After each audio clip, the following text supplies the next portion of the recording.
paper recording for the answer. Very difficult, no? How can you do so? The person is giving lengthy answer and you don't know shorthand, no? So that you can write everything very fast writing kind of things, no?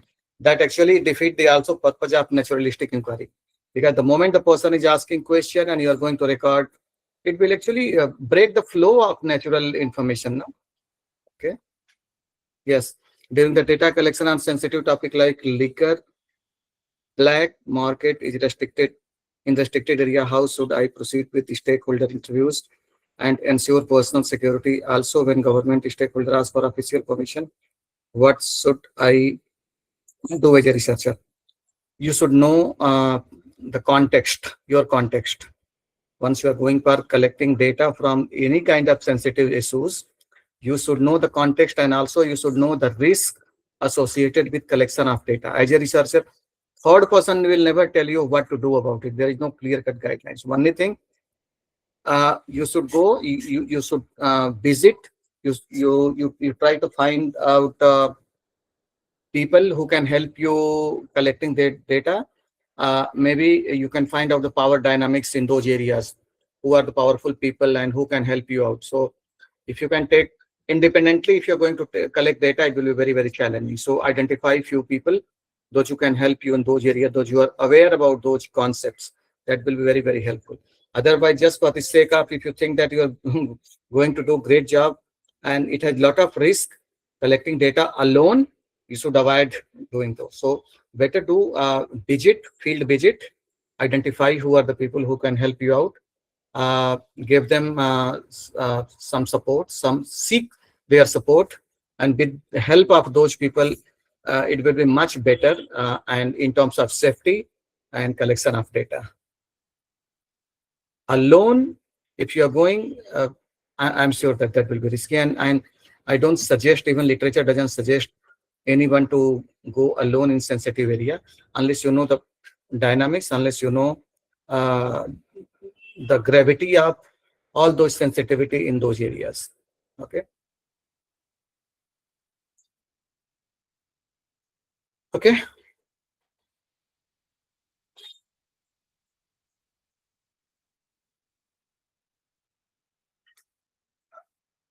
So yes, anybody else? I think Nitya Kumari has raised hand. Any question? Yeah, please go ahead. I always Good encourage. evening, sir. I have Good. one Good. doubt.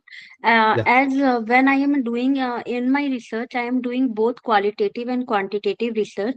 So, to validate the quantitative research, I am asking one question with all the participants. It's just one question, and they have answered it in a sheet of paper. It's not so long, but in one paragraph.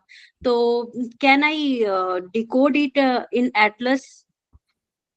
No, no, no. First of all, you need to understand the fundamental about uh, if you're doing mixed method, qualitative and quantitative, why do you need to validate your quantitative question? This is your question, no? You want Yes, to sir. Yes, validate your sir. quantitative question. You see, whenever you are going to go with the mixed methodology, logical rule is you always go with the qualitative research first. And based on qualitative research, what has been emerged, what has been identified as a theme. From those theme, you try to create hypothesis. Your hypothesis doesn't come from anywhere else. Your hypothesis is going to come from the qualitative research theme, right? So you don't need to you don't need to verify it. You don't need to validate it because qualitative research has already validated it, right? No, so so whenever you are going to, of course, nowadays a lot of research paper they are also going with the quanti and then quali. But logically, if you think about doing mixed method, always qualitative research should come first. Simple because the objective of qualitative research is to discover, to understand, to explore the phenomena which has not been completely understood by the researcher. And there is no clear-cut understanding of those concepts in the body of knowledge. And that is why we try to understand, we try to discover, we try to explore the phenomena. When you explore the phenomena, you try to derive theme. These are the themes. Themes is nothing but a findings. Just like in quantitative research, you say findings. In qualitative research, we always say themes. So themes are nothing but your findings. Now, qualitative research in any field, people generally ask question, can you generalize your findings? So fundamentally, this question is wrong, because objective of qualitative research is not to generalize any concept, not to generalize any research, but to understand the phenomena. Now, by doing qualitative research and by identifying themes, you have understood the phenomena. You know that this phenomena is emerging from this context. Now, if you want to generalize this, now you need to carry forward, you need to extend this research uh, in quantitative methods. Now, in quantitative methods, how do you make hypothesis? Your hypothesis is extension of all those themes which are coming from qualitative research. For example, from qualitative research, A, B, C, D, four themes are emerging. Now, whenever you are going to do quantitative research as an extension of qualitative research, then on the basis of A, B, C, D themes, you are going to create hypothesis. So you don't need to validate it, because already qualitative research has, identified those themes. And in quantitative research, you know which methods you are going to collect data. Usually in quantitative research, you take larger sample size. Qualitative research, you take very small sample size because you need to understand the phenomenon. So by using statistical method, whatever machine you are going to use, SPSS or Stata, whatever you are going to use, SAS, then whatever findings you get, you try to find out that whatever themes you identified using qualitative research, and what were the significant themes, and then in quantitative research, out of all hypotheses which are having the significant, right? Now you try to find out, and based on all those significance, you can say that now I can generalize my concepts. How far, how deep, how wide. Okay, this is how you generalize the concept. So if you are doing mixed method, quali should come first. Based on identification of themes, you should extend to quantitative research using larger sample size. And based on analysis, you can generalize those concepts. And this is the process of any mixed method across any discipline. Do you really understand what I said?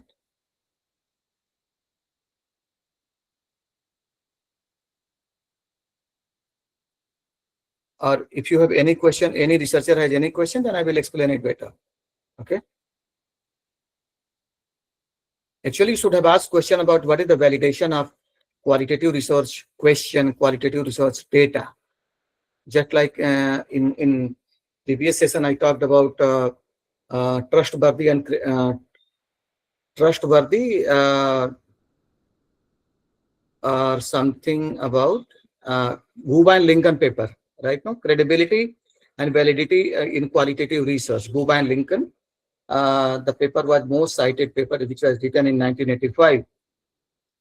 There they have given a lot of steps how you can validate your analysis so that you can create trustworthiness report, credible report for people, because every steps, and you also said that there's a lot of issue of subjectivity, lot of issue of bias report, right?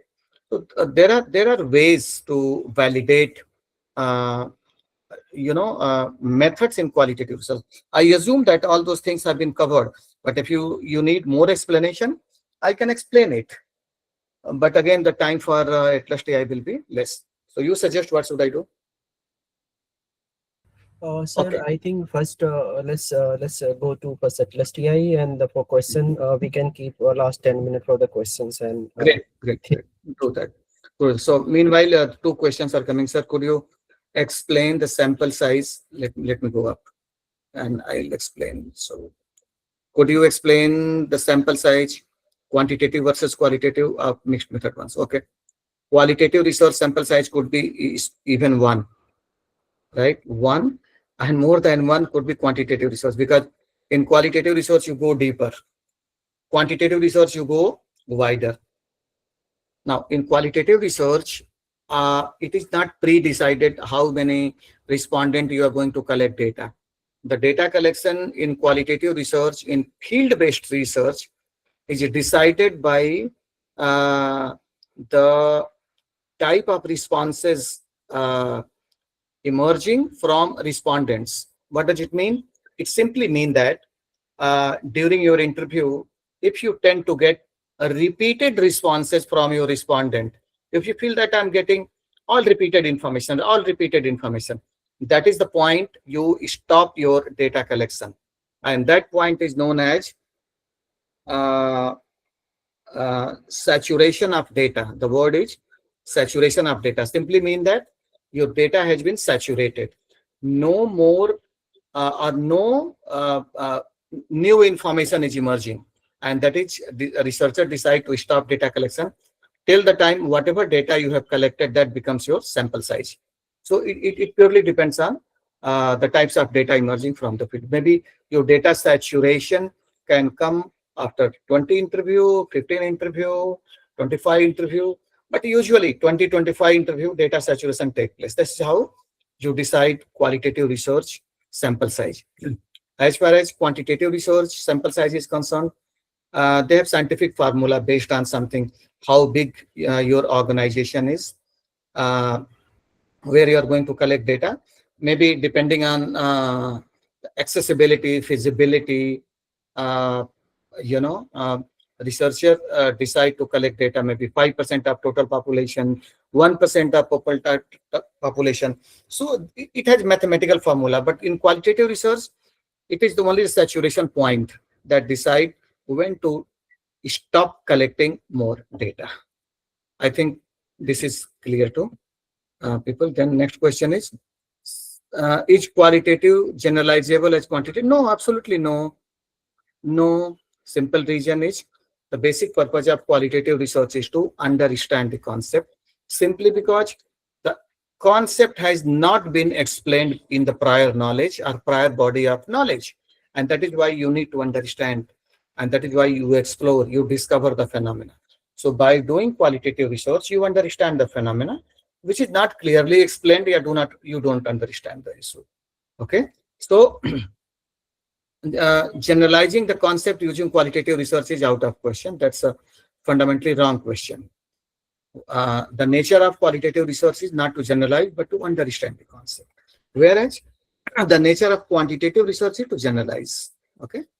Now, how to decide the number of respondent interviews for IDI FGT groups? Number of respondent. Usually in focus group discussion, usually you should have 6 people minimum. Six. Six. And depending on so literature says that minimum 6, it can go up to 12. So whatever literature says, so literature is a mention about 6 to 12. But I suggest personally, whenever you are going to conduct any focus group discussion, do not take people more than 6. Why? Because the management of data become very, very difficult. Because organizing focus group discussion is one task, but collecting all those information, documenting all those information becomes very tedious. Okay. So usually the number of respondents usually 6 to 12, and there are many more method of qualitative FGD. First criteria is to, when you invite people, they should not know each other. The moment they know each other before your focus group discussion starts, your quality of data will go down.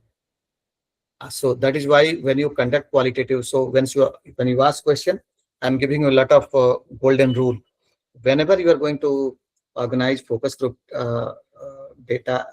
discussion, always make sure that respondent should not be from the same place. They should unknown to each other.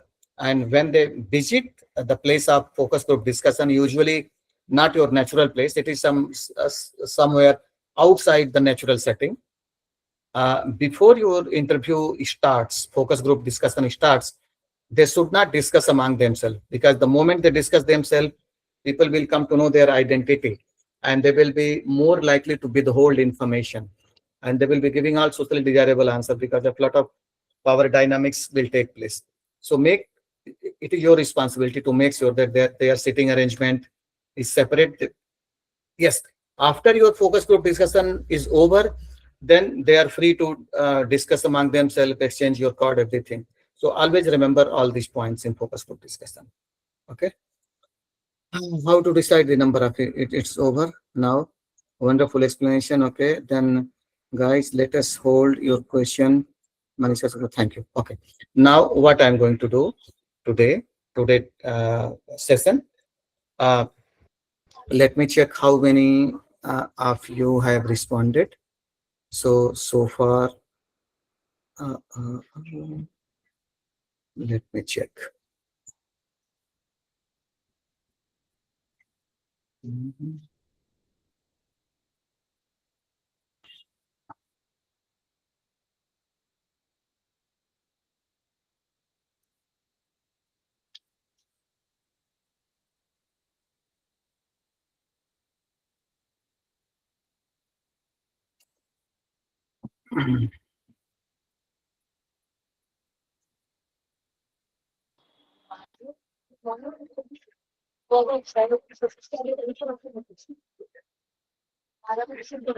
Okay. So far, yes. You can. Any, No, okay. no, no. So what I'm going to do, let me explain first what I'm going to do. I have collected your responses on only two questions. And the whole objective is to understand the perception of researcher about qualitative research. And I have asked only two open-ended questions. One is about what is your view about qualitative research and what challenges researchers face. And deliberately, I have raised this question because everybody can answer this question, right? So what I'm going to do, I'm going to download all your responses and send Google's this Excel sheet to Mr. Pankaj, and he's going to share everybody.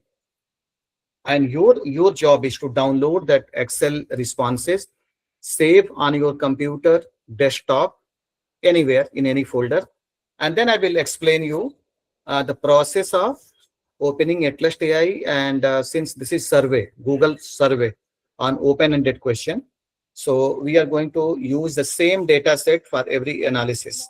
I'm going to work on the same data set. You are going to work on करना the भैया आपको आगे कितना मारना okay. So I'm going to send it. Give me 1 minute. Let me. Okay.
Pankaj, can you write your email ID here?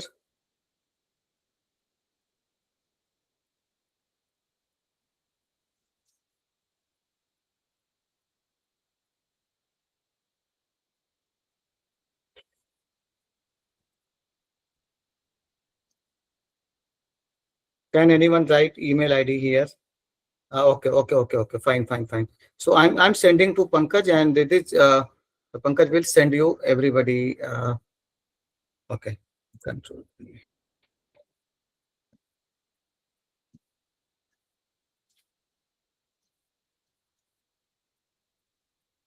Pankaj, could you check your email? Did you Just a receive it? second. Just a second. Ah.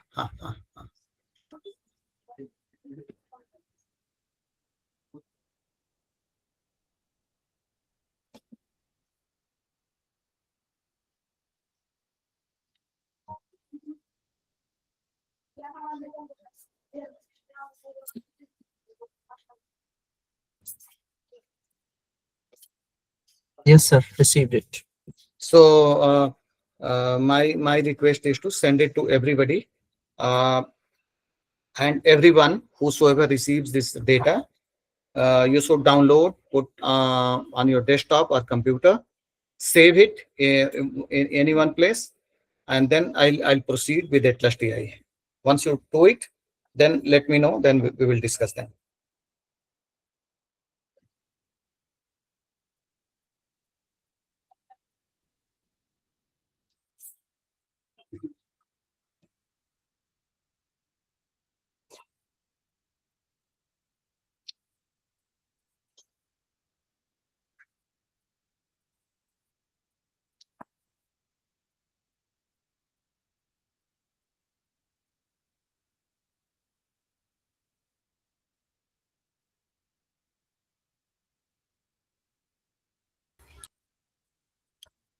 Meanwhile, if anybody has any question,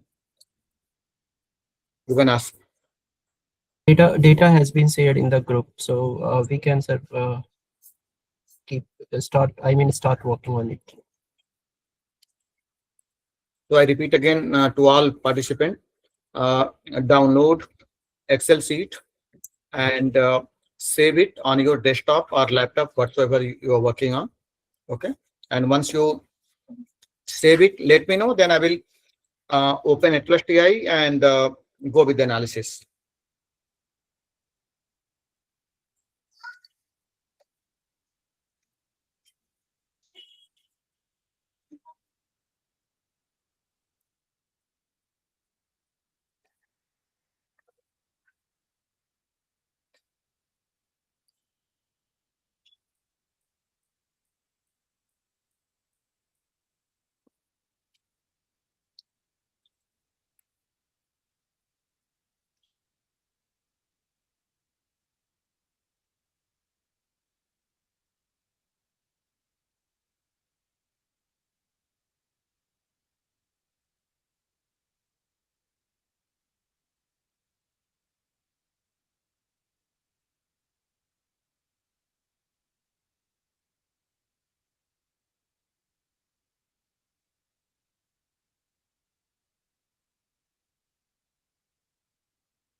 So Start with it now, sir.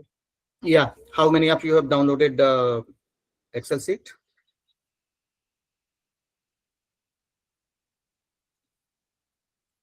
Okay, okay. Okay. That will help you out in analyzing data. Otherwise, if you think that without downloading and working on data, you can learn ATLAS.ti, it will be challenging for you. Okay. Now I am going to open ATLAS.ti.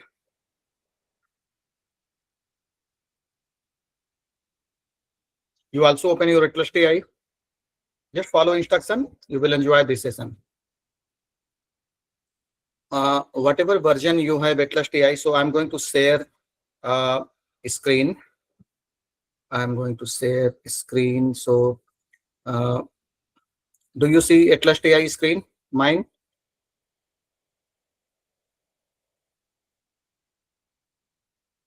Do you see ATLAS.ti screen? Mine. It is very good. And now what I will do, and do you see here new project? Someone can respond by audio. Okay, great. Or maybe thumbs. So you can open new project. Okay. Once you open, you can see new project written.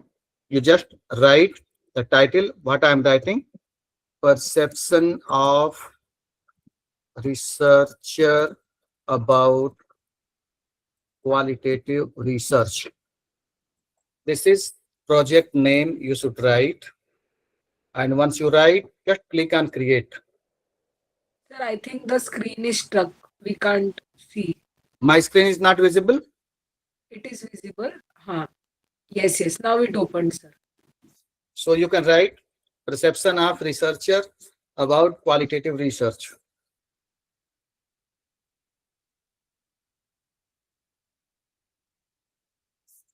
So done. If everybody is on the same page, then I can proceed. Otherwise, if you're going to miss link again, it will be difficult for me to go back to explain. Great. And now I will ask very simple question, very logical question. Whatever data you have downloaded, should we import or export in ATLAS.ti? Import. Import. So on this ATLAS.ti, do you find any word like import and export on the top? Yes, this is the option, import and export.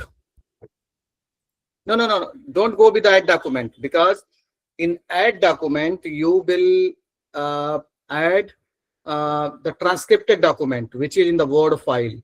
Always remember, using add document option is open for PDF document or Word document or text document. What we are going to analyze today is survey data analysis. Why? Because in online, it is very easy way to collect information. If I ask you to open Word file and write responses of all those things, that is also possible. But again, I need to collect 38 or maybe 40 downloads for all transcript, and you need to go one by one. That is why I have done very easy task to sending Google form. Okay. And this process, what I'm going to do is analysis of Google data or survey data analysis. This is one of the chapter in my book, survey data analysis. In those survey, you have responded to open-ended question. Fine. Now, do you see import and export? Yes. And click. Now, from left to right, tell me logically which option should you use? Survey. Very good. Just click on survey only once. Once you click on survey, it will take you to your desktop. Up to here is fine. Yes, sir. Now you identify where is your document. Document, I mean, where is your Excel sheet? And just click twice. And a new window will appear on your screen. Appearing? Only say yes or no.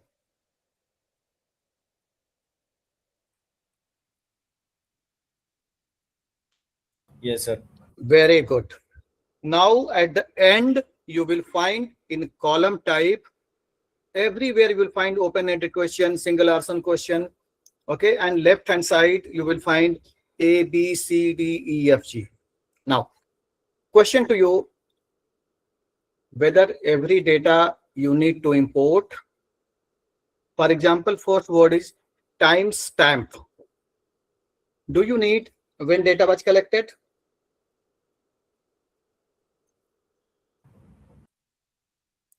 you can think of, but in this case, I don't think that this is important information. So at the last column type, you will find the arrow showing bottom. You click there, and you will find lot of option: ignored, name, comment, single answer, multiple answer, open-ended question.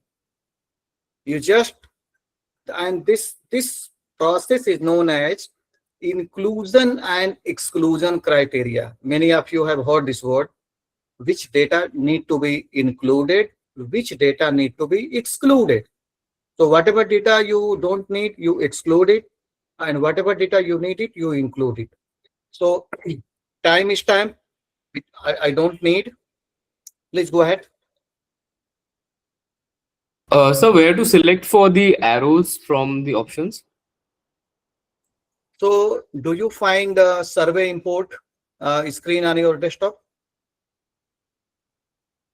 Yeah, sir. Yes. So extreme right, you will find under column type. Under column type, you will find open-ended question. If you click on bottom, so you will find ignored. No?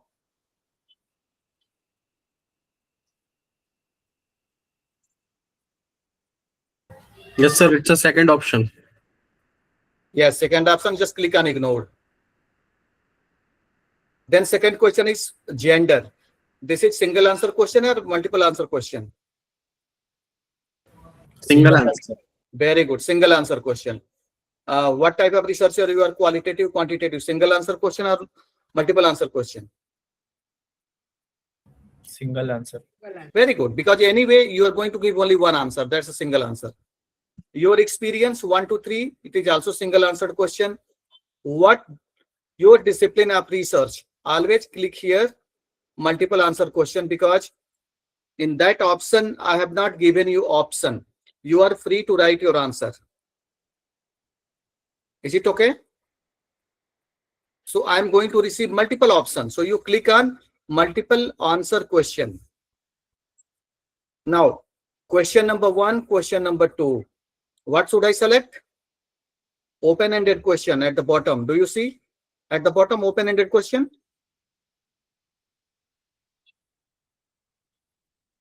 Great. Yes, sir. Now I'm repeating. The first option on the top, ignored. Gender at the right hand side, single answer question. What type of researcher you are? Single answer question. Your experience in research, single answer question. Your discipline of research, multiple answer question. Now original question.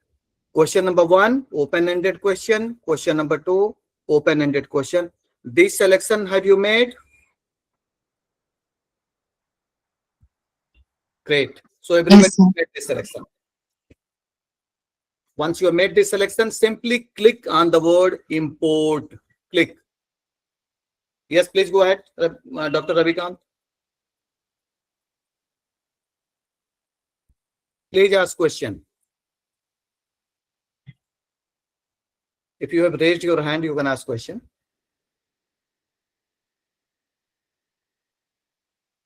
Done? So far done? Left hand side in document, you will find 38 number. Everybody is on the same page? 38. 38 simply mean that there are 38 respondent, those who have responded your question. Now, if I ask you a question, how many responses have you received? So what will be your answer?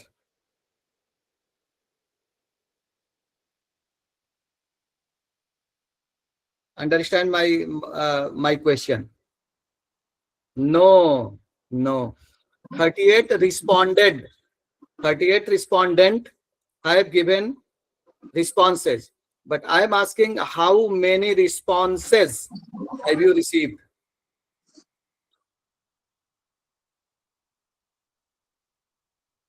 One respondent has given how many responses? 2? Because you have 2 questions. Yes or no? Yes or no? Very good. 76. Now, click here on home. On ATLAS.ti, you will find home. Click on home. And then go right and you will find codes. Double click on codes. Do you find survey question 72?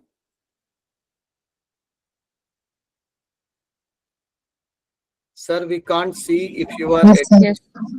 I am not editing anything. I am just asking whatever I am doing here. Just go to home. You click on home. Right hand side, you will find the word codes. Double click on codes. The same screen will appear. Survey question 72 will appear in front of survey question. You got it? Very good. Now 38 into 2, 76. But why 72? Simply because some of respondents have not answered either first question or second question. Right? Otherwise, ideally, if everybody has answered all 38 respondents have answered all two question everyone, then it would have been 76.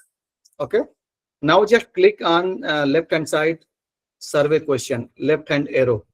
You will find these two questions.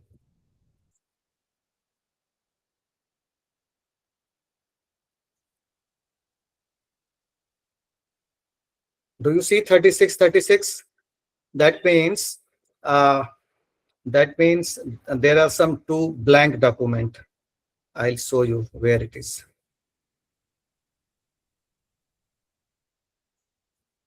Do you see here? D17 is a blank document. Left hand side. So just click on documents on the top. Or leave it. Okay. So what I'm going to do again, my next idea is to code all this data. This coding can be done just like in the previous session I discussed about manual coding. I can do it manual coding. I can do it automatic coding. I can also use AI in coding. But fundamentally, you should know the logic of coding, what you code, why you code, and how should you code. Once you know the basic concept, fundamental concept about coding, then obviously you can have, you can use coding by using auto coding or anything. So what I'm going to do, left hand side, just click on document where 38 you see at the arrow, just click. You will find all D1, D2, D3 till 38. Could you do it? Very nice. So I repeat again, left hand side, you can click on document, which is pointing out arrow. You will find all D1, D2. Just browse and you will find some documents at 0. Do you find which document has 0? D17. Simply mean that this D17 respondent has not done anything. You can just use delete key. Automatically it will be deleted. And D18, you will find only one.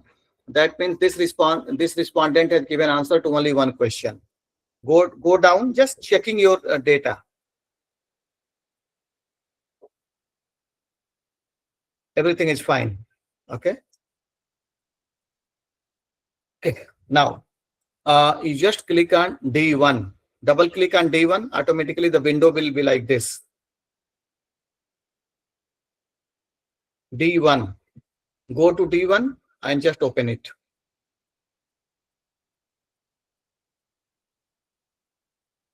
Very good.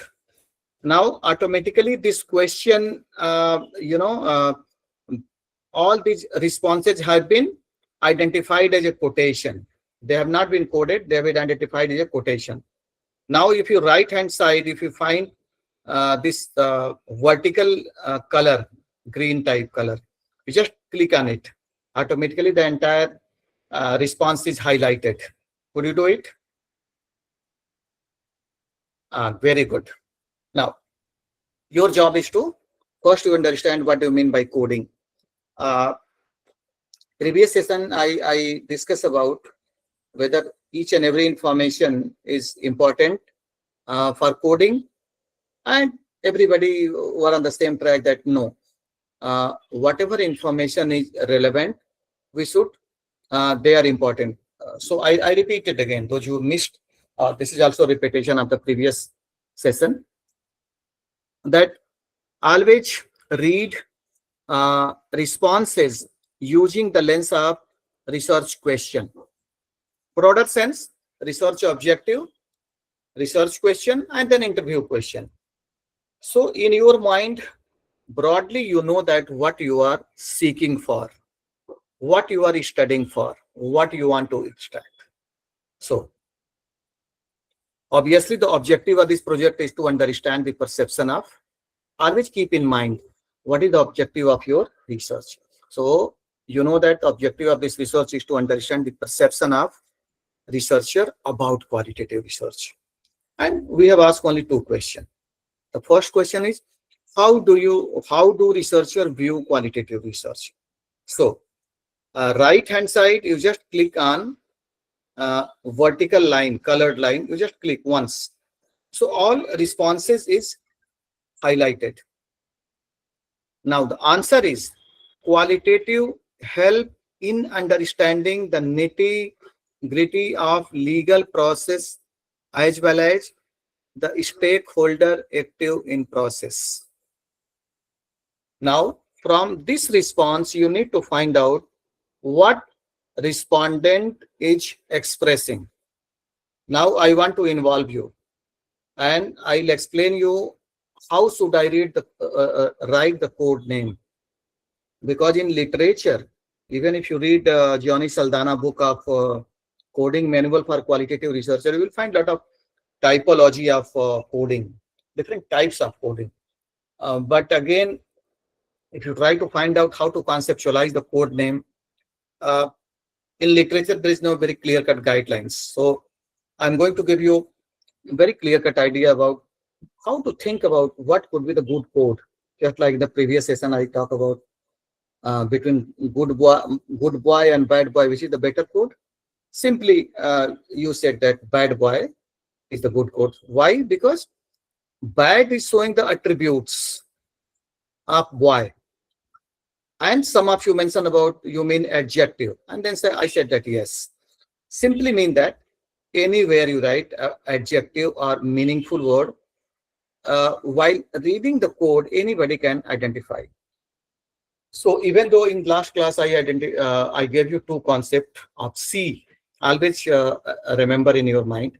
I also repeat here today uh, that whenever you are going to read any response, always identify the concept, what concept the answer is talking about, right? And then think about what is the characteristics of those concepts.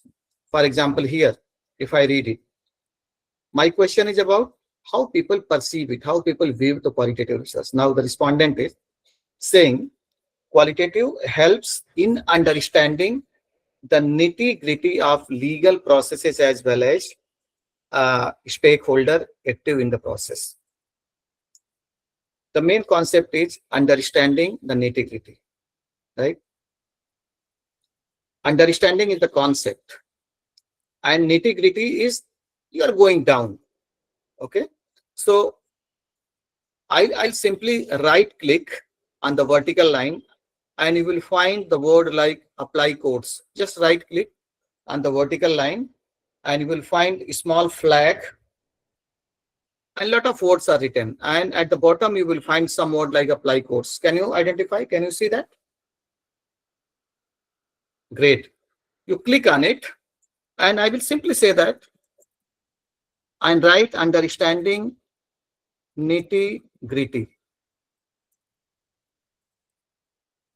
Nitty gritty.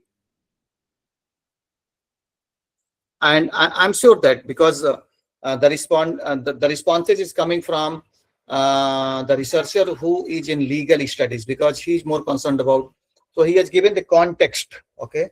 So you can simply write understanding nitty gritty, or simply you can say that understanding nitty gritty. Later on, click. Right hand side, do you see the code?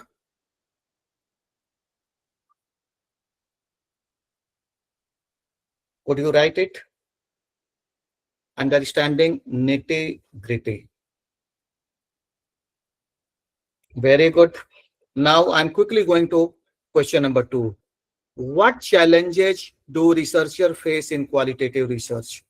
Answer is doubtful about way of data collection and coding. What is the meaning of it? What is the meaning of it? Doubtful about way of data collection and coding.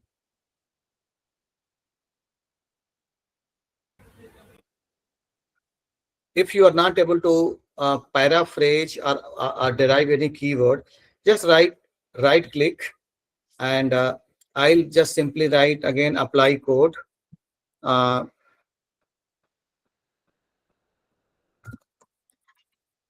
because the answer TOUT.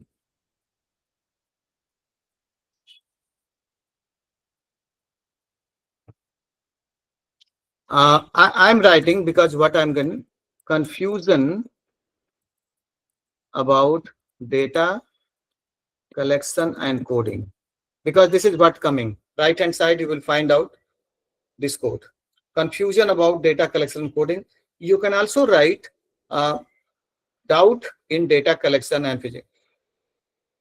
While writing this code, always makes sense. Make sure that this code should reflect some meaning to you. For example, if you remove the text while, and then if you're going to read only code, anybody can identify that what you are talking about. Okay, is it okay up to here? More and more practice we do, then you come to know more. Now D1, you can just close it. Now we are going to D2. Double click on D2, automatically this will come. Quickly I will do, and I will show you how to go about it. You will enjoy it. D2 opened. D2, left hand side, under document, D2 open. Very good. Question number 1. How do researchers view qualitative research? Answer: data with deep information which can be used in support of quantifiable information and represent the data in true sense. So two information coming out. You right click on the vertical line, apply codes. So I'm reading and explaining. Data with deep information which can be used in support of quantifiable information and represent data in true sense. I'll say that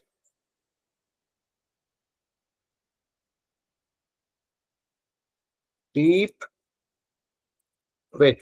I will answer. Deep information, data with deep information can be used in support of quantifiable. That means the researcher is saying that qualitative research, it provides deep information. So I simply write provides deep information. Second is about support of quantifiable information and represent the data in two sense. I simply write that support quantitative information or quantitative research. Two code I have written here, right hand side. Provides deep information, support quantitative research. Is there any doubt? Second, what challenges do researchers face in qualitative research? Designing question and analysis. Simply, I will write double click here. So I will simply say that I will write challenges because this is only the word written. This is about the challenges. And then I will write challenges designing, question, and analysis. This is way of writing. Right hand side, you can say that is challenges. When you write prefix, it will be easy for you later on when you list the code. You can find out what you are talking about. Okay. Let me go and read your text. What somebody has written. Uh, Sir, if a respondent has replied in a lengthy paragraph, uh, should we quote the entire paragraph? Uh, Sir, wait. Would this not entail two separate quotes? Yes. So, coding can be done. Coding decision is purely based on the information emerging from the text. For example, if out of paragraph only one line makes sense to you, only that sentence can be coded. If you think that first sentence makes sense to you, middle sentence makes sense to you, and last sentence doesn't make sense to you, so only the sentence which makes sense to you should be highlighted and coded. Simply, you can use your cursor and highlight all those useful information and then simply code it. If you think that the entire paragraph is useful, then you can highlight entire paragraph and you can code it.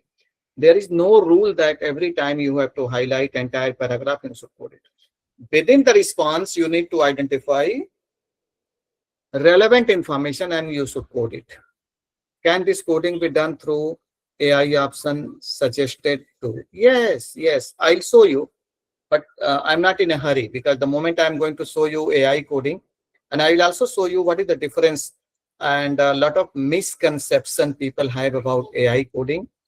Let me code first at least 5 to 10 documents, and then on the same document, I'm going to use AI code so that you can find out the differences and you can critically analyze which coding is a better option. Manual coding, AI coding, what is the flaws, what is the drawback of manual coding and AI coding. Is it okay?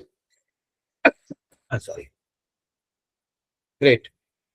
I'm definitely going to show you. Okay. So, uh, uh, okay. So, I have done it. D2, open case number 3. I'll only quickly, I will go to code only 10 documents, and then if time permits, we can go more. D3 open D3. Yes, wait. Yes, please. What is, wait. What if there are so many questions and multiple answers? Won't be difficult to quote all the answer? Yes, it will be difficult. That is why the word rigor is used only in qualitative research, not in quantitative research. And that is one reason why many people avoid doing qualitative research, because it is tough, it is challenging, it's hard, it's not easy, unlike quantitative research. It will take time. But once you know the art of coding, once you know the quality of data, once you know how to analyze it, it will become easy for you. And since I'm talking about manual, and once you practice it, it become easy. But of course, when the data size is very big, every time it may not be easy for going for uh, manual coding. Manual coding has its own limitation, like 20 or 30 documents you can go for manual coding. But there are other options as well. I'll explain that. Okay. But if you are too much dependent on AI coding, then it is going to lose a rigor, and people will simply ask serious question about what's your role in analysis of data once everything is done by the software or everything is done by the AI. So that is why fundamentally you must know uh, what is your coding decision, how do you decide to code, and how do you conceptualize the code name. That is why whatever I'm teaching you, I can bet you that none of existing qualitative research book cover so far. Okay. So great. Document number 3, quickly open. Document number 3, quickly open. And then question number 1. How do researchers view qualitative research? Time-taking research, however, gives answer to question such as why so inevitable for scientific community. So, in my opinion, two informations are emerging. One is about its time-consuming research, and the last word is inevitable for scientific community. So, you can say that very, very useful research. So, I just right-click. I'll click on apply code. I will simply write time consuming research. Fine. Even you don't write research, it's fine. Time consuming is the meaning. And then second, I will inevitable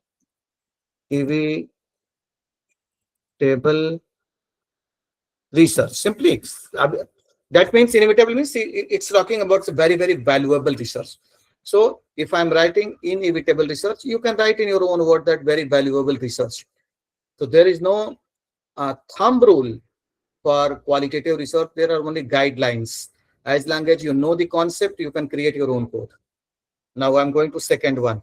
What challenges do researchers face in qualitative research? Now, the person has given a lot of useful information, but only in the text word type, not sentences. So I say that biases, ethical issues, lack of structure, time. Two-way, you can code this data because I find four information coming here. One is qualitative research is biased. There's a lot of ethical challenges. There's a lot of lack of structure. That means unscientific or time consuming. What I'm going to do? I'm going to do everything. I highlight. I'll simply write. So time consuming, we have already done the code. So I will simply write time. Automatically time consuming is coming. So once it is coming, just click on it. Automatically code will take it. That means prior code that you have created as time consuming, automatically this will be labeled as a time consuming. Now I will write biased research. Now ethical challenges.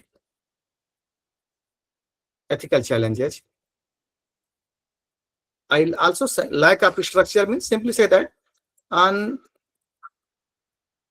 or simply say that lack of structure. Right hand side you will find lot of code. Biased research, ethical challenges, lack of structure, time consuming research. Now I'm going to document number 4. I'm closing case number 3. I'm going to case number 4, D4, open. Quickly you can also go through.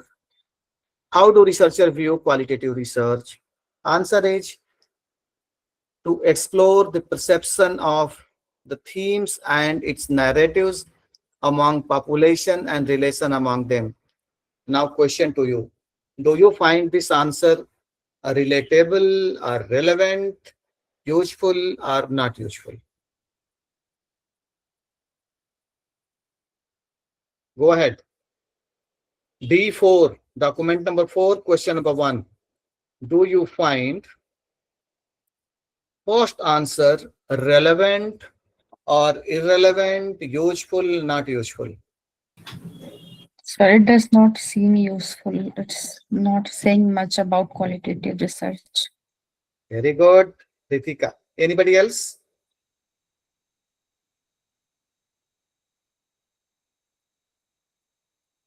Anyone else? Any observation about this response? These responses to explore the perception of themes and the narratives among population. Confusing. Very nice. Is it relevant? Simply say, is it relevant to the question that has been asked? No.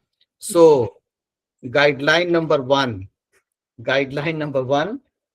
What should not be coded? Any irrelevant information should not be coded. So you don't need to code this information. Leave it. Agree? Great. Go ahead. Question number 2. What challenges do researchers face in qualitative research? The quality and misinterpretation. That means the respondent is talking about there is a lot of question on quality of output and misrepresentation.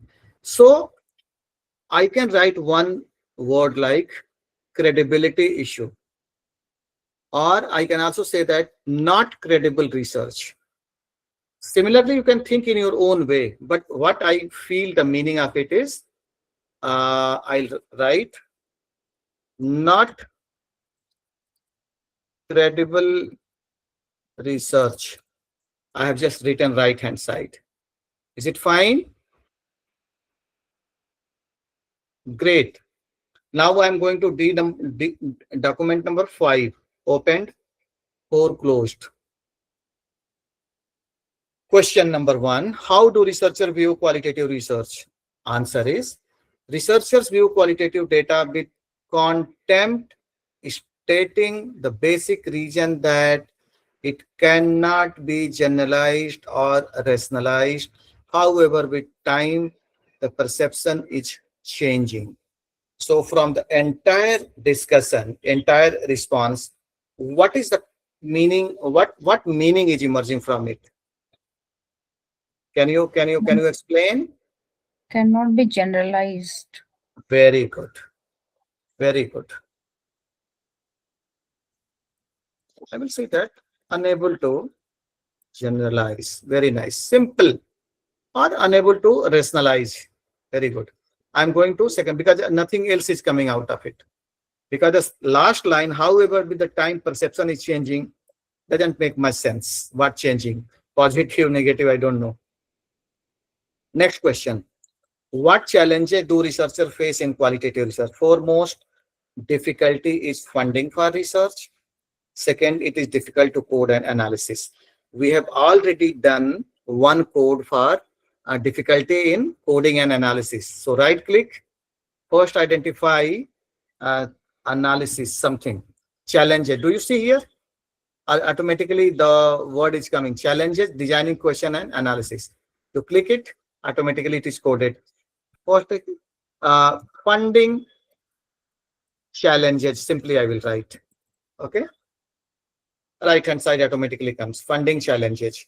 And one is challenging designing question and analysis, which was earlier things. Okay. Now I'm closing this. I'm going to case number 6. Question. How do researchers view qualitative research?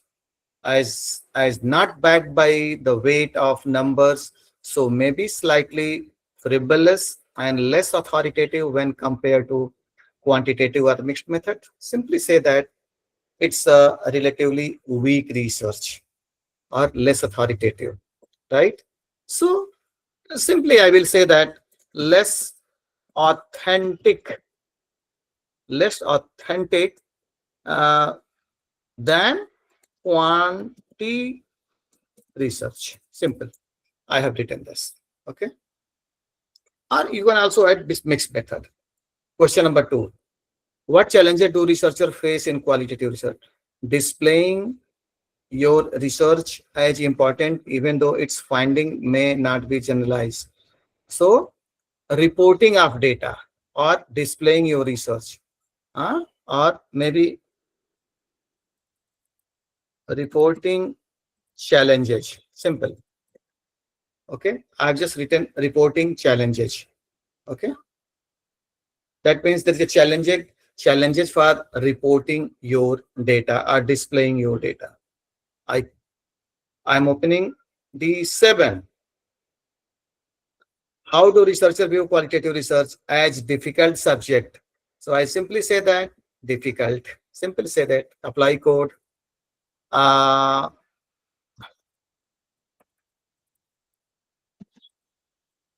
difficult research. Simply. What challenges do researchers face in qualitative research? Data analysis, fieldwork interview. So right click. There is already applied code. Challenges. You will find designing question and analysis. So hardly matter because this is talking about challenges and it's the related one. You can just click automatically, by putting plus automatically it will be coded. Okay.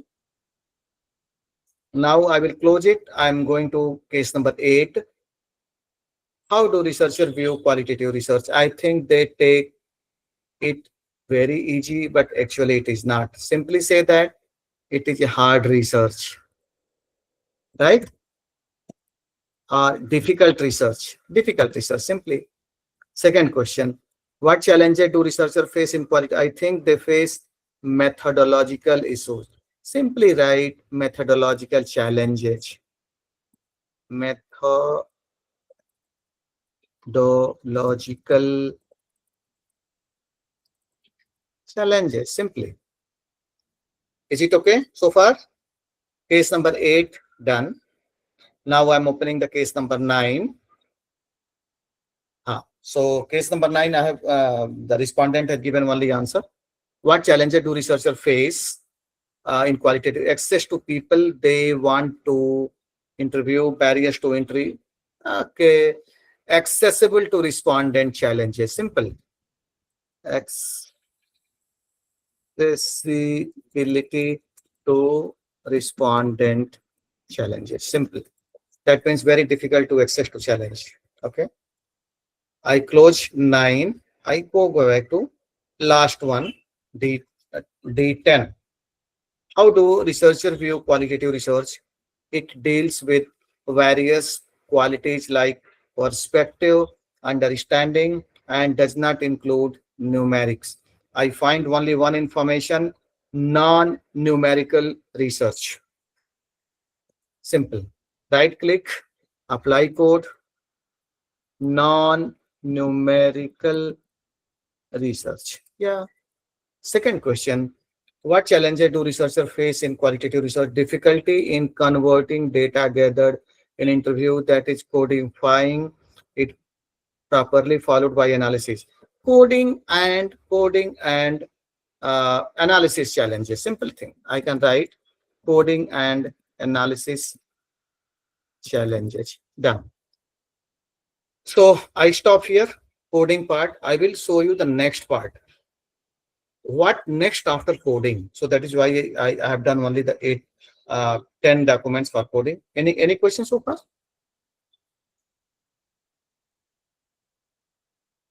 So you have also done 10 documents coding. Very good. Very good. Okay. So whosoever has done 10 documents, fine. Now, what happens after coding? Coding is just like a pyramidal shape. At the bottom of pyramid, you will find a lot of codes. It's a foundation. A lot of codes are creating foundation of your research. Foundation means they are the important information that respondent has given, and you have picked up all those information and you have created backbone or structure of your research. Now, because codes are nothing but the concepts, information emerging from the text.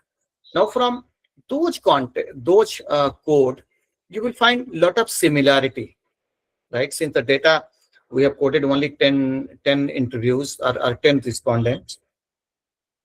There will be a lot of repetition of those information, maybe similar, related. So our idea is to merge them together. If there are two concepts, one say that hard research, other say that difficult research. Simply, both are talking the same concept. So try to find out which two or more codes are similar nature. You need to merge them together. Is it fine? Is it fine? Great. What I'm going to do, I'm going to do the same thing. Now, you open codes. Do you see here codes? Double click on codes. All code will appear. Just click on survey question and all your codes are appearing here. Do you see right hand side? Okay. All your codes are appearing, and just double click on grounded. You will find that all codes, they are arranged in the hierarchy or in descending order. You will find challenges, designing question and analysis 3. That means it simply means that there are 3 quotation, 3 piece of information that has been coded by challenges, designing question and analysis. Time consuming research. There are 2 set of information which has been coded by time consuming process. In other words, this code has been used to code two text. Challenger designing and analysis has been used to code three text, right? Difficult research. This code has been used to code two text. And then one, you will find out. Now your job is to, because we are on the same page, you identify which more than two codes are talking the same concept so that we can identify. So first you identify, suggest me, then I will explain you how to merge them together. Just browse, keep on browsing and try to find out which two or more codes are talking about the similar resource.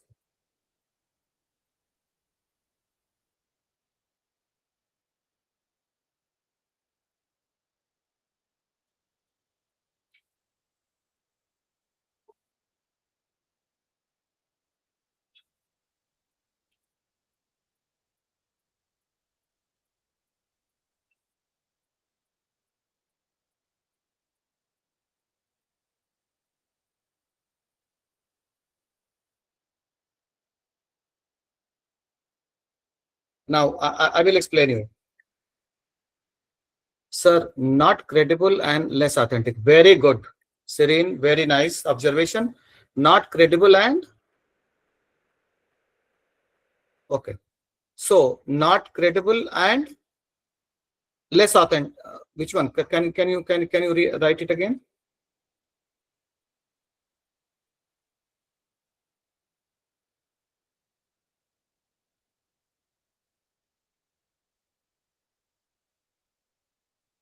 Not credible and less authentic. So okay, less authentic. Okay.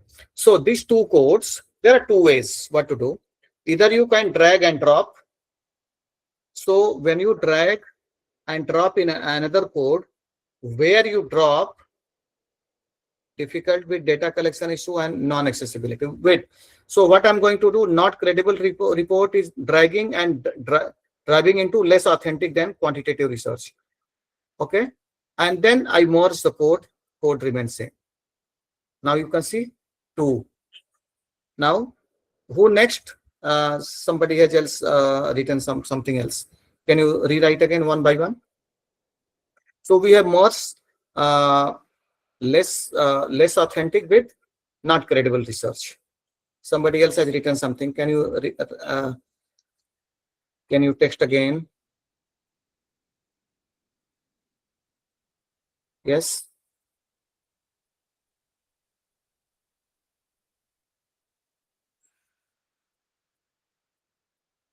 Somebody else wrote something. I forgot. Let me. Difficult with data collection and issue of non-accessibility. Very good. Difficult with data collection. Difficult with data collection.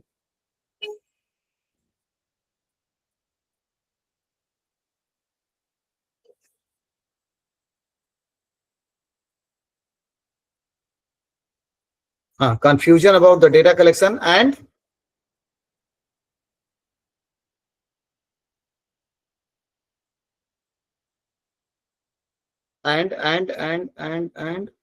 difficult with data collection issue and non-accessibility. Wait, accessibility and difficult with data collection. Let me go.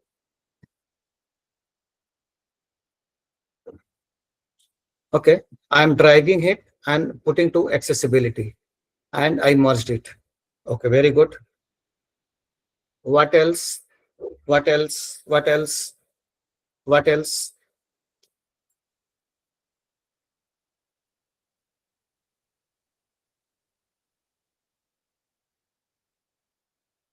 Can we use this bias research with any places? Okay. Okay. Sir, can we merge biased research with not credible? Absolutely. Credibility. Absolutely. Why not? Let me go back and drag bias research with less authentic. I'm dragging here and leaving it. Yes, I did it. Then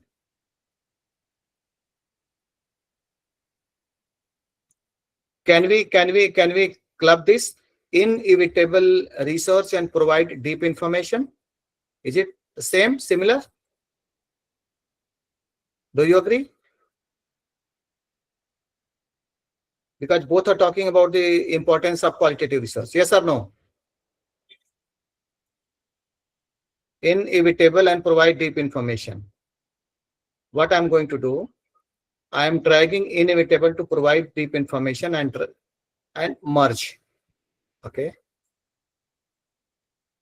Difficult research and time consuming. Very nice. Let me go back. Difficult research, I'm dragging to time consuming. So I did it. So time consuming, I can also rewrite this, the code, by right click, rename, and say that time consuming and difficult. Okay, so that everything comes. Then anything else? Can you find out the word with challenges? Anything is related? Methodological. Can you use this methodological challenges and reporting challenges? So we can say that methodological and reporting challenges. Let me go back. I will drag and drop here, merge, and simply I will say that I will rename methodological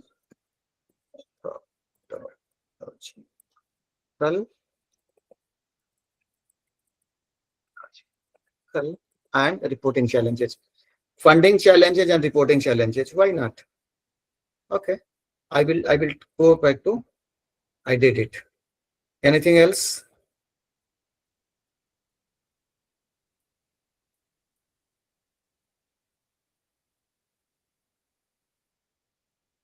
Anything else that you find? Okay. I stop here. You can do so. Ethical challenges along with what?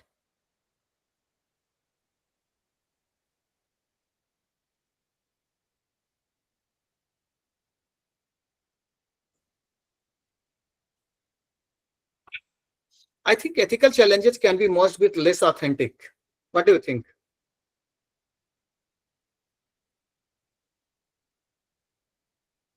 Let me go back. Ethical challenges. I'm going to use to less authentic. I just merge it. I stop here. Ethical with unable to generalize. Okay. Let me go back.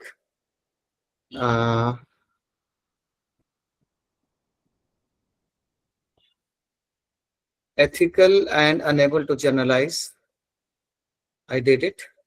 I can say that ethical, and I rename it ethical and generalization challenges. I did it.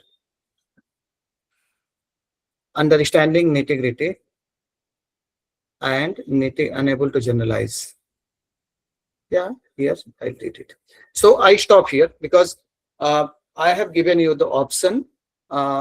If you have more code, it's always better to create the report using Excel form and then go with the data. And how to create Excel form? Do you see here on the top export? Do you see here export? In ATLAS.ti, do you see here on the top along with the tool export? By using this option export, you can, Excel report. Do you see here Excel report? So Excel report, you can find out the Excel of all code, and it will be easy for you to identify which codes are similar. Okay. Now I stop here by looking at the code. Now, if you see the numbers, do you see here 4, 3, 3, 3, 3, 3, 3? I leave number 2. code which are having number 1. That means since your data is very small, we have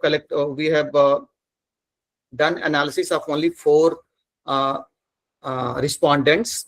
That means 10 respondents. That means 20 responses. Okay. So based on these 20 responses, this is the significant information emerging. So broadly, our idea was to understand the perception of researcher about the qualitative research. So this become your theme. If the data is very big, then you can use all this code to merge together, to categorize together. Those who can, the code which cannot be merged, but that are related code, you can categorize them. So here, since the data is small, by looking at this data, you can find out these are your themes. So what I'm going to do, I'm going to create a folder of themes. So I'm going to collect this all up to 2.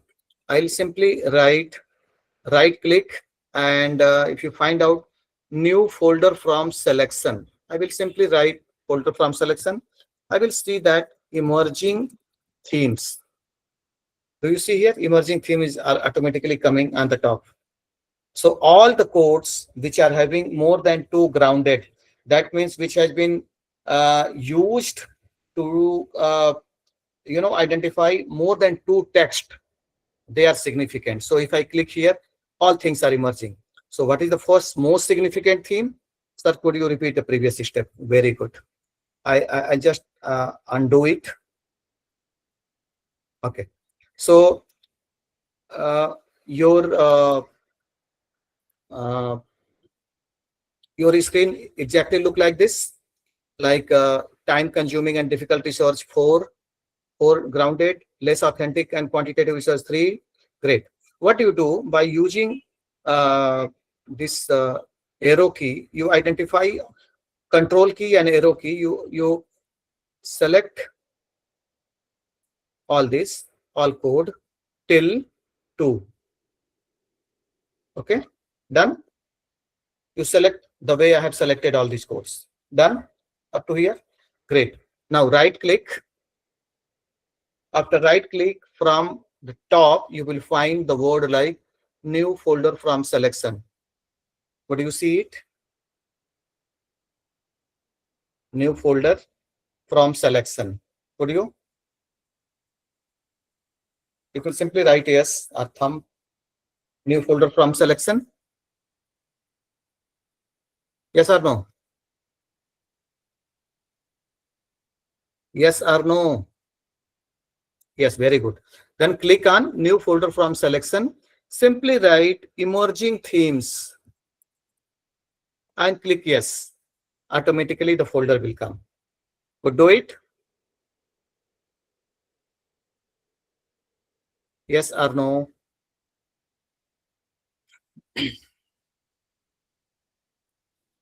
Now, if you want to, so the emerging themes has all this.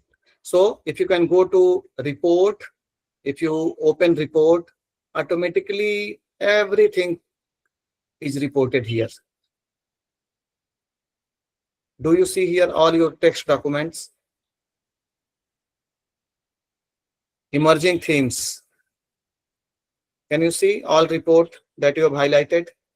What are challenges coming? Text report coming or not? If you want me to repeat, I will repeat again. Go to code manager. Do you see here export? Click on export, click on report, and again click yes. I have selected themes, emerging themes. Very good. Go to export, click on report, and then create report. I have selected themes. Fine. Then after selecting themes, go to export on the top. Click on report. Then click create report. Automatically all textual report will come. Okay. So this is very good. Very good. You did it. So this is the reporting of text data. Text data. Text data. Very good. So you have reported text data. Now, I'm going to show you a little bit magic. What you do, right click on every code and right click and color every code. Change color and go with the coloring all this code. Right click, color, do it, coloring of each code. So it will become easy for you to right click on each code, change color. You could do it, change color, change color, change color, change color. You could do it, right click on each and every code and change color by different color.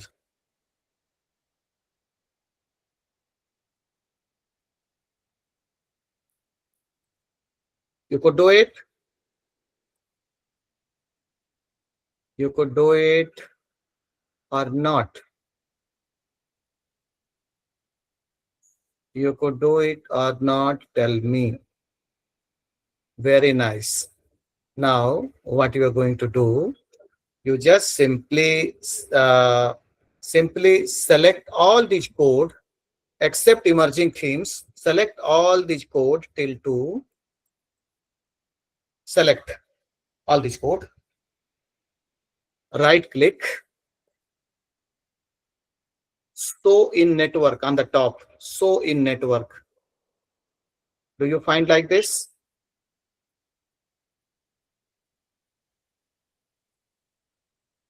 Do you find like this? Could you find like this? No, it will come. Yes, yes, yes. Select all these codes under theme and then right click, show in network. This will come.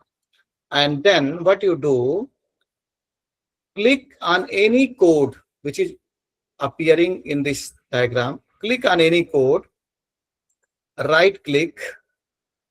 At the bottom, you will find add neighbor. Add neighbor. And simply click on code. This will come.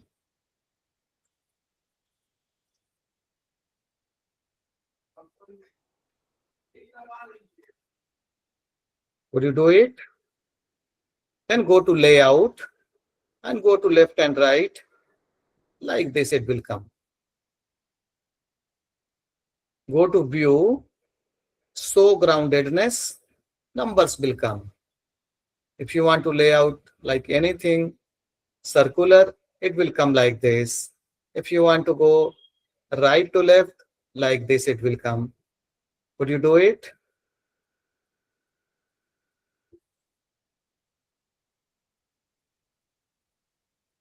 Yes or no? If you're not able to do it, then I will explain again.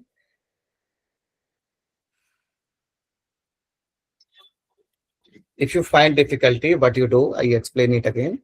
In the code list, select all those code under theme, select, right click, and then on the top you will find network. Click on network, show network. This will come. And then select any one of this by clicking, right click. At the bottom you will find add neighbors.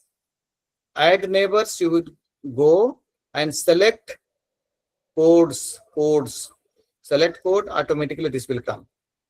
Under emerging themes, all this code will appear.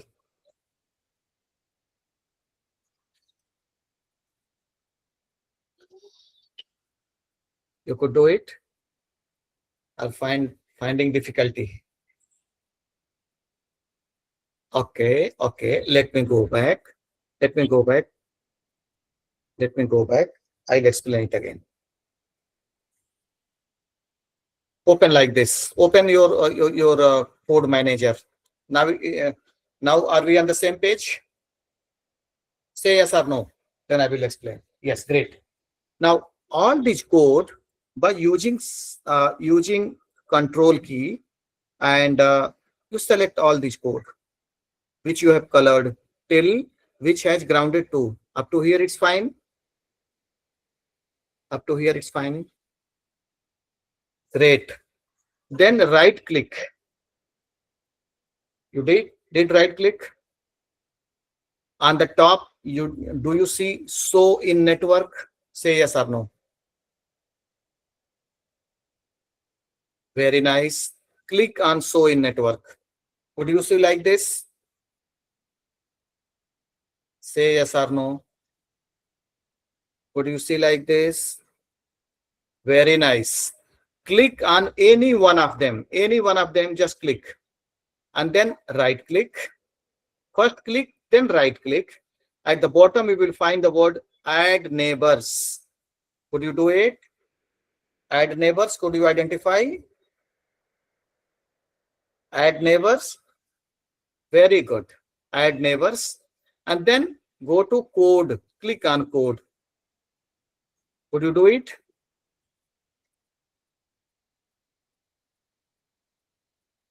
Would you do it?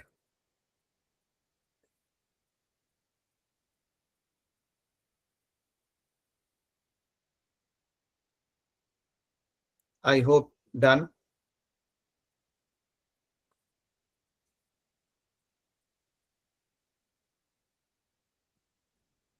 Network not created. Why not? Why not? It will be created. It will be created. I'm going back again. Could you select like this the way I have selected? Yes. Now right click on any one of the code. Could you do it? Right click. Now on the top, do you see show in network? Click on show in network. Will this window coming like this? Yes, very good. Now click on anyone. Click on anyone like this. Then right click. At the bottom, so you will find a flag, very lengthy flag, sub uh, window. At the bottom, you will find the word like add neighbors. Last but one. Add neighbors. Could you see that? Say yes or no. In add neighbor, you will find the word codes right hand side after the document. Could you see that? Click on code. Could you see like this? Very nice. Now go to layout on the top, layout. And you try to use that layout anyway, left and right. And you check this has been created or not. Could you do it? Very good. This is network way of presenting your data. And based on the numbers given under each, you can go to view, right hand side, view, and show groundedness. All numbers will come.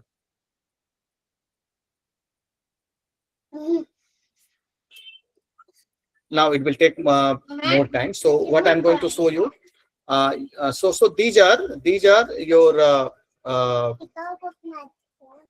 your theme. So right hand side, whatever on the colored part you see is theme. So this is network way of representing your data. Textual way, I have already explained you how to generate data to text. This is way to show data using network. Now what I'm going to do, I'm going to, because you might be curious about show me the pattern emerging across different types of respondent. So what I'm going to do, on the top, do you see analyze? Now be open because I have maximized the window. Do you see analyze? Yes, sir. Great. Open analyze. Do you see here code document analysis? Yes or no? Yes, sir. You click it. Okay. Do you see here emerging themes? Do you see here emerging themes? Yes or no? Yes, sir. Now you click left hand side, all colored code, which are having more than 2. Color. Would you do it? Only you click the check boxes. Left hand side. Would you do it? Yes or no? Yes, sir. Now, right hand side, do you find here gender male and female? Yes, sir. Now you click on gender male and female and click here up to here.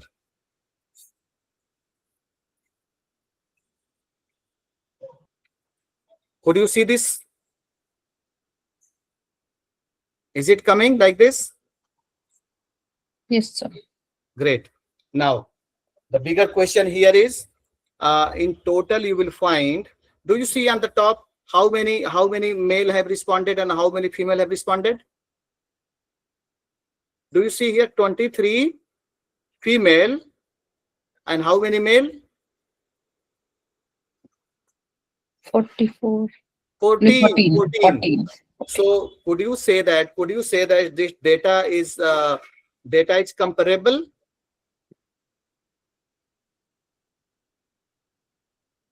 Do you think that data is equal representation of male and female? No, sir. No. Then you need to normalize the data. The normalization of data is you have to go to settings on the top. Do you see setting here? Yes, sir. Click on settings. And do you find the word like normalize?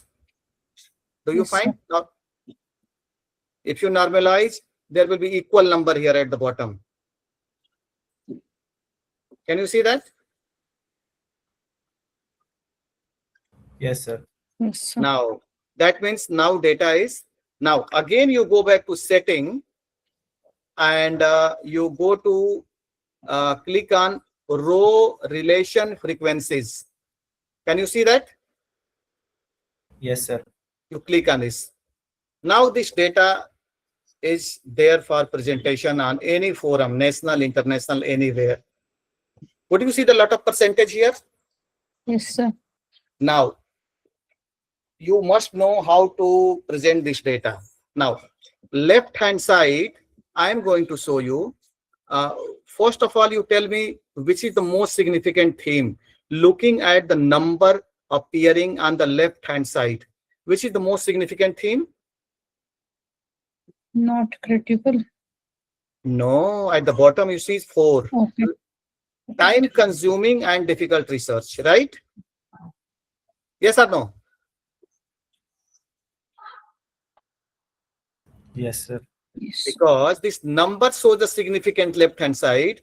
Now you must be curious about knowing between male and female, which category of respondent is emphasizing more about this theme, time consuming research. So in time consuming research, if you see right hand side, under female, what is the percentage?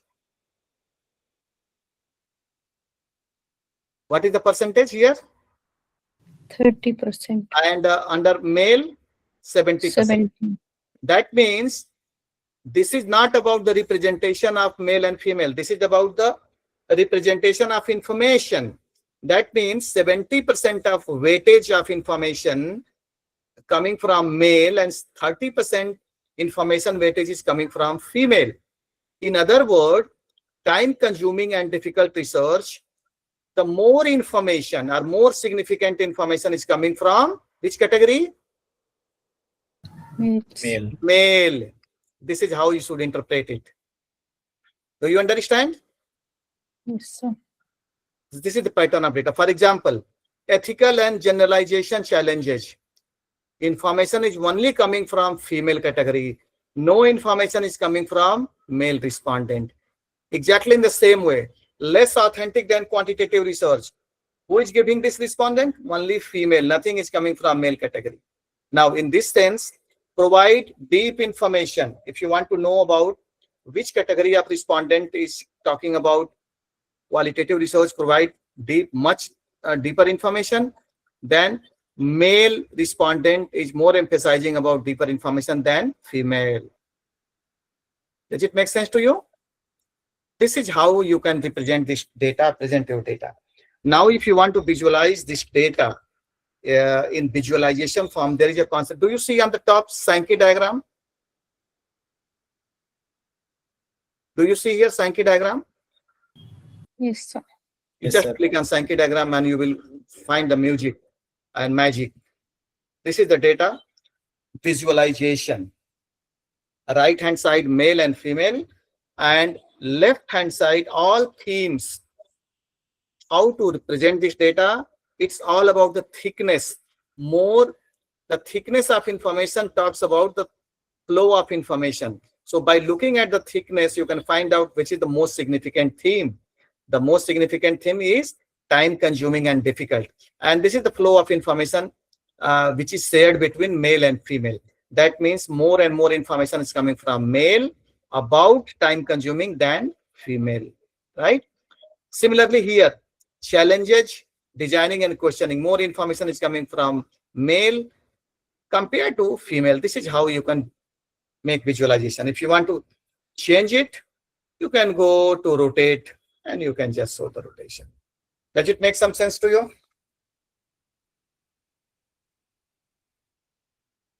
Or, or it is very confusing?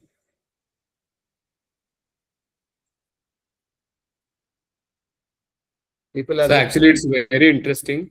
But sir, I think I request for the commands that you have applied for this, sir, if it's possible. okay. In setting, Format. you have to go and rotate. Okay. You can also go to bar chart. You can show in the bar chart. Or you can go to Sankey diagram. This is how you appear. If you want to go to show table, it will show you table. If you go to Sankey diagram, it will show you Sankey diagram. Okay.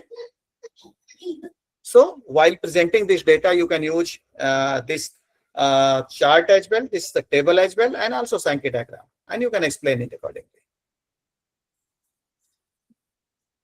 Okay. There are a lot of things to discuss. Males found it more difficult, is not. Yes, of course, yes. Very true, very true. You can do so. But while reporting this, always provide the weightage of information by putting the percentage. That this is the and while writing the this percentage, always use the word like weightage of information. I repeat, weightage of information, because this is not about the representation from the male and female. The weightage of information. Okay. How to download this? Do you see here export word export? Yes, sir. You can use export and you can download it, either Sankey diagram or this one. It is there. Export, by using export, you can do so. Great. I stop here because there are a lot of things. Now, for a quick demonstration, because some of you mentioned about AI code, just go to search and code. Do you see here search and code? Yes, sir. Great. Just open search and code. Do you find out here AI coding? Yes, sir. Now, what I'm going to show you, I'm going to open document number 1 here, and you also open document number 1. How many codes you have created in document number 1?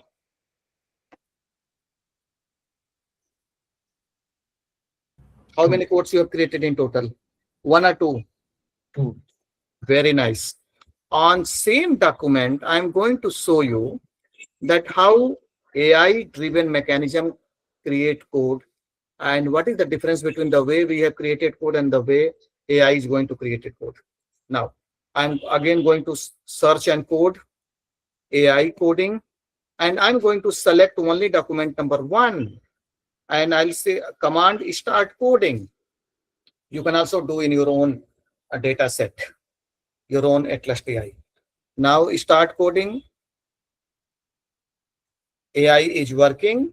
It will take few seconds, and it is done. Apply. Now done. Now you see here how many codes it has created. You check it. to maximize and check the difference. How many codes AI has created for the question number 1?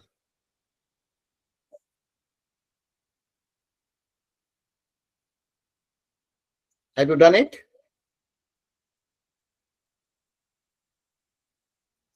Would you do it? Could you do it? Or it is very tough?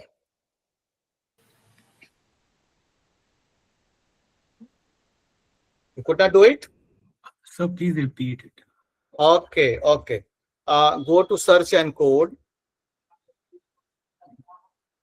Do you find here the word AI coding? Say yes or no so that I can proceed. Yes, sir. Click on AI coding. You will find left hand side select documents. You could find it?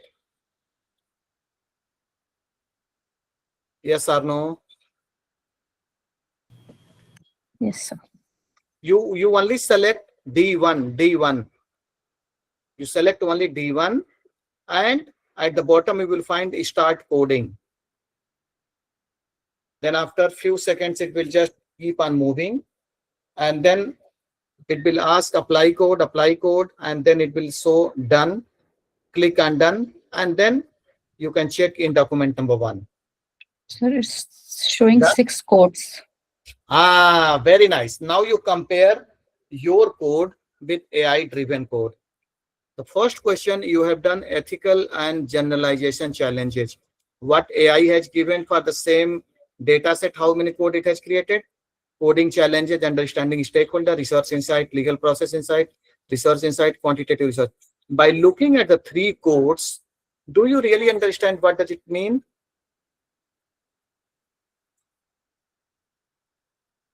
No, sir. Some of them are not that relevant, like Yes. legal process insights. Now for the same data set, once you can create only one code, what is the use of creating all 3 codes? Second question, you can also go through. You have created accessibility to respondent challenges. Now the person is saying answers, challenges in data collection, coding challenges in coding challenges, doubt and uncertainty. For the same data set, for same code, it has created 3 codes.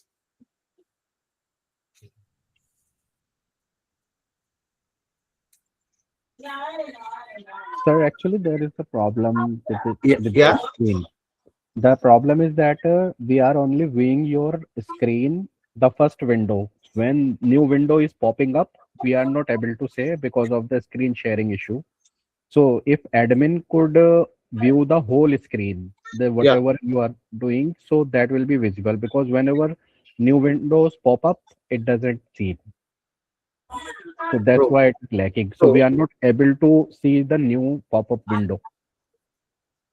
so that is why I have just given you some idea, because what will happen now? What is the drawback of AI code is now? It will generate unnecessary number of codes. When you can minimize by using manual coding, it will create lot of code, and it will create lot of confusion when you are going to merge code, when you are going to make meaning out of code, because many codes are not having attributes. Okay, so just I have demonstrated you, and later on you can practice and you can find out in other documents that whether the codes generated by AI are more useful, or manually you can understand code, or even if you use AI, how much time you can uh, take to review all those codes. Okay, so these are just idea for you to think. So I think I should stop here. So I So have so far I have covered the coding part. I have shown you how to merge code. I since the data set was small, so merging codes based on how many piece text have been coded, those becomes the themes, and between male and female we have tried to normalize the data, and we have shown how you can report the weightage of information about the emerging themes between male and female, and accordingly with using a lot of demographic profile like experience, discipline, right? you can find out the pattern of information emerging out of it. Okay. And I have also shown you how to show in the network form, visualization form, and how to report data in textual data. So these are some idea about, even if you can do so, whatever I have taught you, nobody can question you about your knowledge about ATLAS.ti. Okay. So I stop here with some question and answer. So if you have anything to so I So stop presenting data. my So question is, sir, if we are writing the manuscript, so we have to mention that we have done the AI coding or manual coding like that.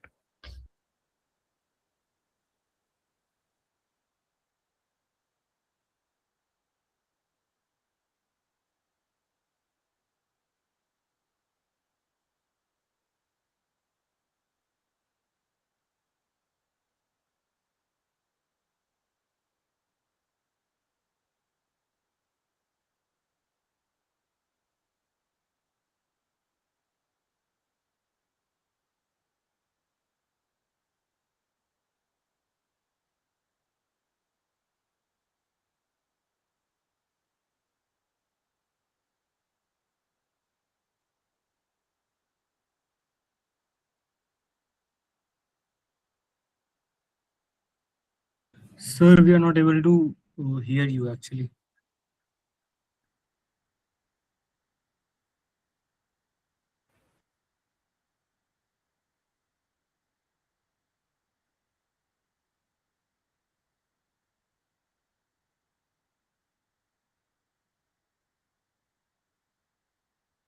Give us 2 minutes, guys. We are trying to contact you.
am I audible now?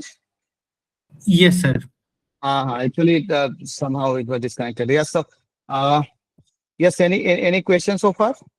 Uh, Sir, the last question was that do they need to mention if it's AI coding or manual coding in Yes, manuscript? yes, yes. That will show the rigor of your research and also knowledge.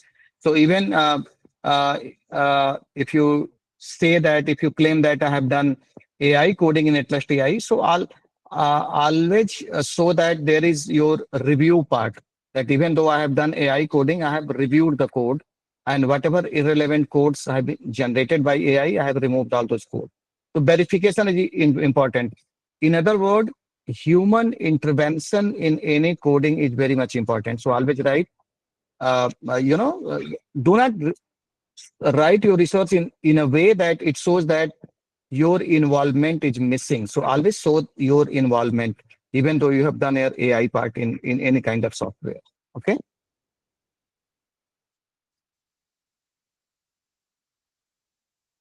Sir, how we will interpret this code report we have generated? Okay.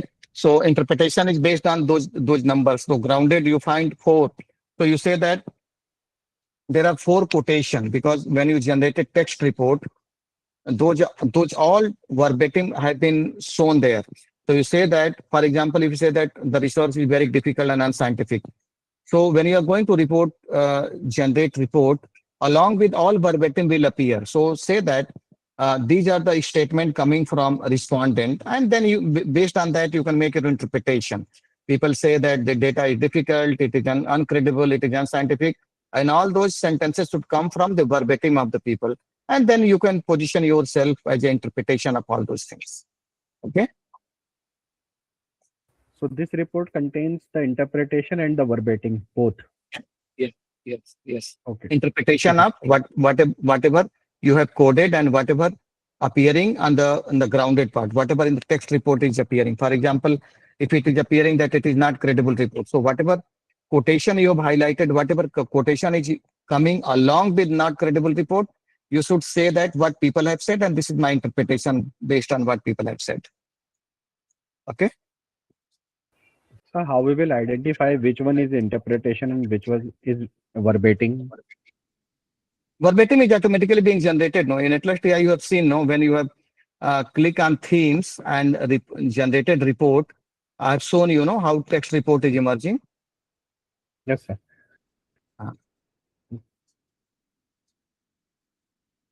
Okay. Anything else from the data related to focus group discussion may be added? Of course, yes. Why not? Data is data. Any kind of data you can use it. Yeah. Into ATLAS.ti code it will be different. Coding is not different. Only the analysis of focus group is different. Coding remains same. Only in focus group discussion, actually, the comparison is between focus group, right? No. So if you have two focus group, so what is emerging in one focus group? Focus group discussion becomes your unit of data interpretation. In focus group discussion, individual doesn't become unit. Each focus group discussion becomes, for example, you have collected, you are going to analyze 6 focus groups. So from each focus group, what information is emerging? So just like male and female, we have analyzed data. So between focus group as a unit, you are going to uh, report your data. Okay. There is no minimum number of responses that should be taken in.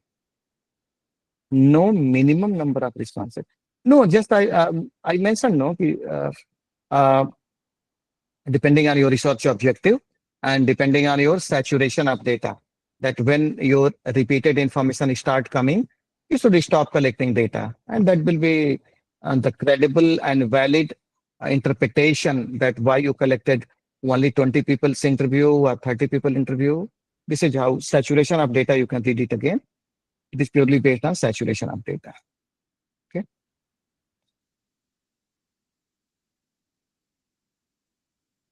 Can we do this together as a group when working? Absolutely, because yes, working in a project, but it has different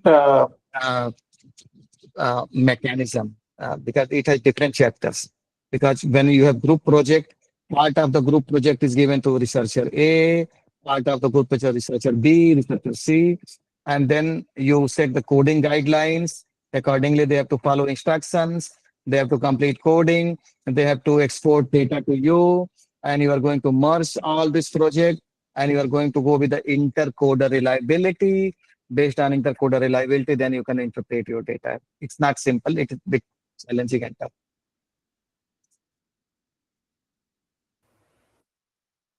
So, sir, there are subcoding.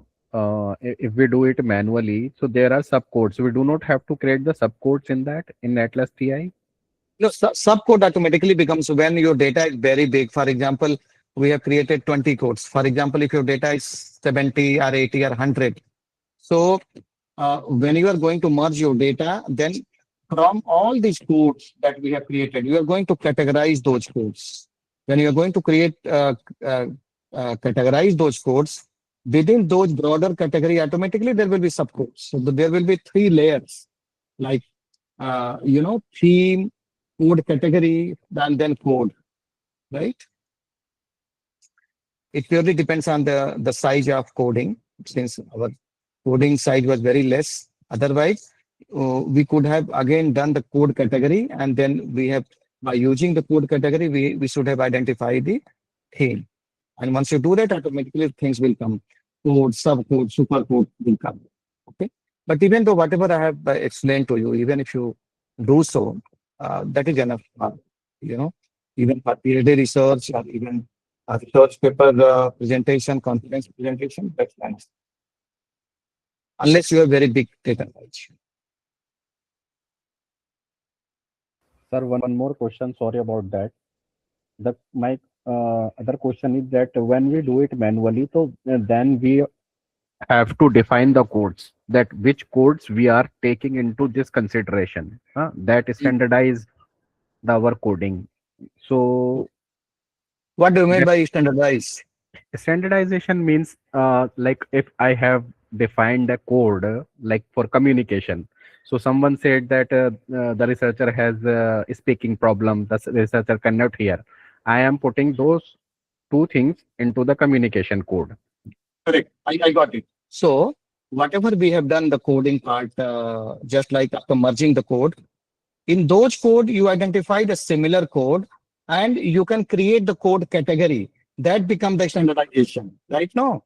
So for example, difficult research, unethical research, non-credible research. So all these three codes, just like you did the code folder, there is one option there, code category. So what you do, just like you made the communication. So all these three code, if you create the code category, you can write the bigger name. Under that name, all this subcode will automatically appear. Okay. Yes, sir. Yeah.